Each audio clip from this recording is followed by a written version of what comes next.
5 बजे आदेश मिला और 5:05 पर प्रभार सौंपकर विदा हो गए कलेक्टर विलास भोसकर संदीपन। छत्तीसगढ़ के सरगुजा जिले में लगभग 2 वर्षों तक कलेक्टर रहे विलास भोसकर संदीपन ने अपने कार्यकाल में ऐसी अमिट छाप छोड़ी जिसे प्रशासनिक इतिहास में लंबे समय तक याद किया जाएगा। जैसे ही 5 बजे स्थानांतरण आदेश उनका आया, उन्होंने किसी औपचारिक देरी के 5:05 पर कलम डाउन किया और जिले से विदा हो गए। यह उनकी कार्यशैली और अनुशासन का प्रतीक था। उनके जाने के साथ ही यह स्पष्ट हो गया कि सरगुजा ने एक ईमानदार और संवेदनशील प्रशासक को खो दिया है। भूमि मामलों में संदीपन का नाम भू माफियाओं के लिए आतंक का पर्याय बन गया था। उनके कार्यकाल में भू माफियाओं ने सचमुच बोरिया बिस्तर समेट लिया था। शहर की लगभग 4.5 एकड़ बहुमूल्य शासकीय भूमि जिस पर अवैध कब्जा था, उसे मुक्त कराकर शासन के नाम दर्ज कराना अपने आप में ऐतिहासिक कदम रहा। इसके बाद कई माफिया भूमिगत हो गए। अंबिकापुर शहर और उसके आसपास बंगाली पुनर्वास की भूमि पर हमेशा भू माफियाओं की नजर रहती थी, लेकिन संदीपन ने इस पर कड़ी लगाम लगाई। अपने पूरे कार्यकाल में उन्होंने एक भी ऐसा आदेश पारित नहीं किया जिससे पुनर्वास भूमि की खरीदी बिक्री संभव हो सके। उन्होंने सिर्फ आदेश जारी कर कर्तव्य की इतिश्री नहीं की, बल्कि पटवारियों, राजस्व निरीक्षकों और अन्य अधिकारियों पर भी कड़ी निगरानी रखी।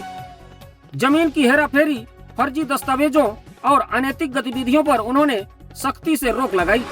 मैनपाट क्षेत्र में 1000 हेक्टेयर से अधिक शासकीय भूमि जिसे लोगों ने अवैध रूप से अपने नाम कर लिया था, उसे खाली कराकर शासन के रिकॉर्ड में चढ़ाना सरगुजा के इतिहास का अब तक का सबसे बड़ा भूमि सुधार अभियान माना जा रहा है। महामाया पहाड़, तकिया क्षेत्र सहित कई स्थानों पर अवैध कब्जों को पूरी ताकत से हटाया गया। भूमि से जुड़ी फर्जी खरीद बिक्री और न्यायालयीन आदेशों की कूट रचना करने वालों पर उन्होंने शिकंजा कसते हुए करीब 40 लोगों पर प्रकरण दर्ज कराया और कई जमीन दलालों को जेल भिजवाया। सिर्फ भूमि ही नहीं बल्कि सहकारी बैंकों में करोड़ों रुपए के घोटालों का भी उन्होंने गहराई से जांच कराकर घोटाले का पर्दाफाश किया। सहकारी बैंक के प्राधिकृत अधिकारी से पुनः जांच कराकर बड़ा पर्दाफाश किया गया। कलेक्टर रहते जिले के अधिकारियों को स्पष्ट संदेश दिया कि भारी भरकम वेतन सिर्फ सुविधाओं के लिए नहीं, बल्कि समाज के प्रति जिम्मेदारी के लिए है। ग्रामीण भ्रमण के दौरान स्कूलों में बच्चों के लिए हरी साग सब्जियां ले जाने की पहल उन्होंने खुद शुरू कराई। यह अभियान इतना सफल हुआ कि आज सरगुजा के लगभग हर स्कूल में मध्याह्न भोजन के लिए पर्याप्त हरी सब्जियां पहुंचने लगी और अधिकारियों की यह आदत बन गई। दुर्गम चीतलाता स्कूल तक सड़क निर्माण कराया। दूरस्थ पटवन ग्राम तक सुलभ आवागमन के लिए पहाड़ का सीना चीरकर सड़क बनवाने में महत्वपूर्ण भूमिका निभाई। राष्ट्रीय भावना के प्रति भी उनकी सोच स्पष्ट थी। कलेक्टर रहते हुए उन्होंने सभी शासकीय स्कूलों में नियमित रूप से वंदे मातरम का गायन शुरू कराया। वंदे मातरम के 150 वर्ष पूरे होने के अवसर पर यह पहल पूरे जिले में आंदोलन बन गई। खास बात यह रही कि यह अभियान सिर्फ स्कूलों तक सीमित नहीं रहा, बल्कि मदरसों में भी वंदे मातरम का गायन प्रारंभ हुआ।